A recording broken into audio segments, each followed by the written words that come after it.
Friends, मैं हूं महेश प्रसाद और मैं कक्षा 9 के गणित से आज मैं आपको 1.6 से पढ़ाने जा रहा हूं, जिसमें आपको पढ़ना होगा वास्तविक संख्याओं के लिए घातांक के नियम।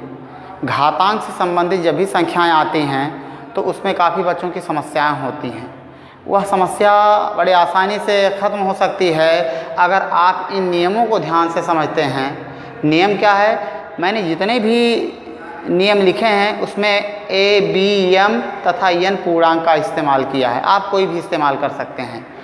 देखिए, जैसे ए पर पावर एम मल्टीप्लाई ए पर पावर एन, यानी अगर आधार बराबर हो दो परिमेय संख्याओं का, दो पूर्णांक का या दो परिमेय संख्याओं का, जो पूर्णांक के लिए नियम है वही परिमेय संख्या के लिए नियम है।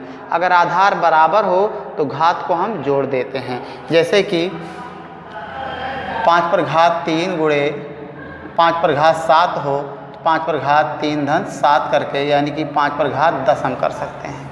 इसी तरह से अगर ए पर घात एम अपान ए पर घात एन, यानी कि ए बटे का चिन्ह मतलब भाग समझ सकते हैं। अगर ये भाग हो तो हम घात को घटा देते हैं, यानी जहाँ 3 धन 7 के वहाँ 3 ऋण 7 कर सकते हैं, जिसमें ये शुरू वाला बाद वाले से बड़ा है।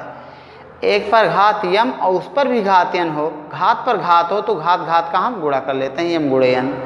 ए पर घात यम बटे बी पर घात यम। इस बार देखिए घातांक बराबर है। यहाँ पर आधार बराबर था और घातांक अलग अलग था। यहाँ पर घातांक बराबर है, आधार अलग अलग है। अगर ऐसा हो तो घातांक यम रख देते हैं और ये ए बटे बी कर देते हैं। अगर किसी परिमेय या पूर्णांक पर घात 0 हो तो उसका वैल्यू 1 हो जाता है। 1 बटे ए पर घात n है तो इसको जब ऊपर ले जाएंगे तो घात ऋणात्मक हो जाएगा, -n होगा। या नीचे माइनस में है, ऊपर ले जाएंगे तो प्लस में हो जाएगा। जैसे 1 बटे 5 पर घात 3 है तो इसको ऊपर ले जाएंगे तो 5 पर घात 3 हो जाएगा। हर एक होता ही है। ए पर घात m गुणे बी पर घात m, घात बराबर है तो हम आधार का गुणा कर लेंगे। और यहाँ पर आधार बराबर था तो घात को हमने जोड़ लिया था, यानी कि यह हो 2 पर घात 5 गुणे 3 पर घात 5, तो घात बराबर है, घात वही रहने देंगे, आधार का आपस में गुणा कर देंगे। 2 3 6 पर घात 5 हो जाएगा। ए पर घात 1 बटे n हो तो क्या करते हैं, उसको रूट में लिख करके जितना बटे यहाँ रहेगा यहाँ रख देंगे, यानी कि 3 पर घात 1 बटे 2 है तो इसको हम 3 रूट, यहाँ 2 छिपा होता है। 3 पर घात 1 बटे 3 है तो 3 का घनमूल हो जाता है, यानी यहाँ 3 रहेगा तो यहाँ 3, 4 रहेगा तो 4, इस तरह से ले आएंगे। रोक दीजिए।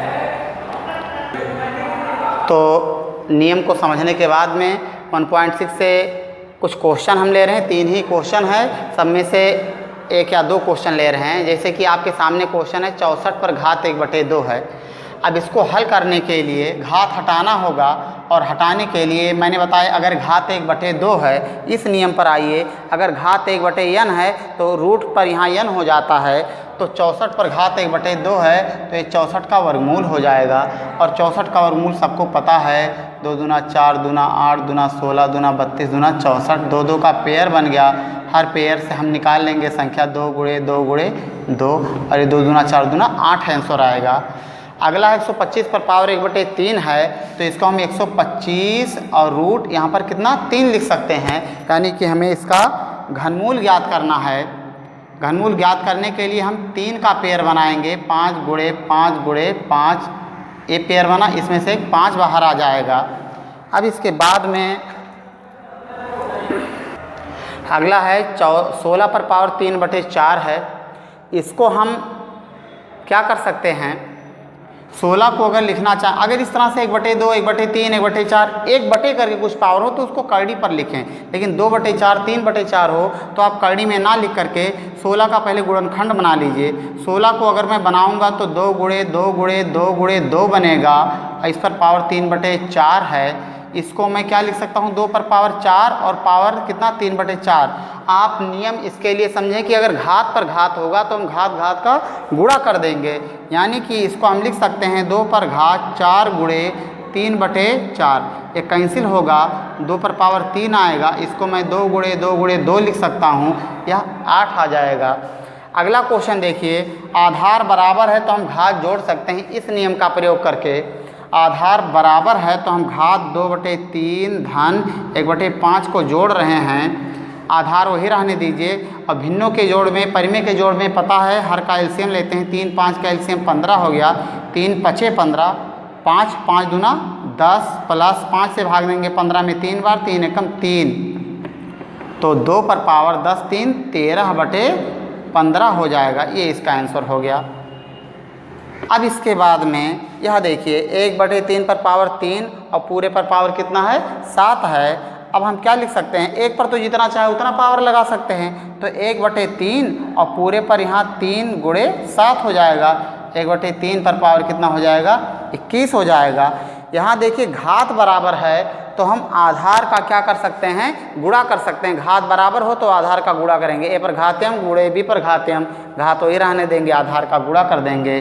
तो 7 गुणे 8 और घात 1/2 होगा। 7 8 56 पर घात हो जाएगा 1/2। और अगर इसको इतना ही रहने दें, चाहे तो हम 56 को इस रूट में कर सकते हैं और इसको हम लिखना चाहें तो 2 दूना 4 दूना 8 7 56, इसका जोड़ा बन जाएगा, 2 बाहर आएगा और रूट में 14 रहेगा। इसका ये आंसर हो गया। टाइम तो रुकिए, रोक दिए, रुको। तो आज के लिए बस इतना ही। अगले वीडियो में हम लोग 1.7 में पढ़ेंगे। तो तब तक के लिए जय हिंद, जय भारत।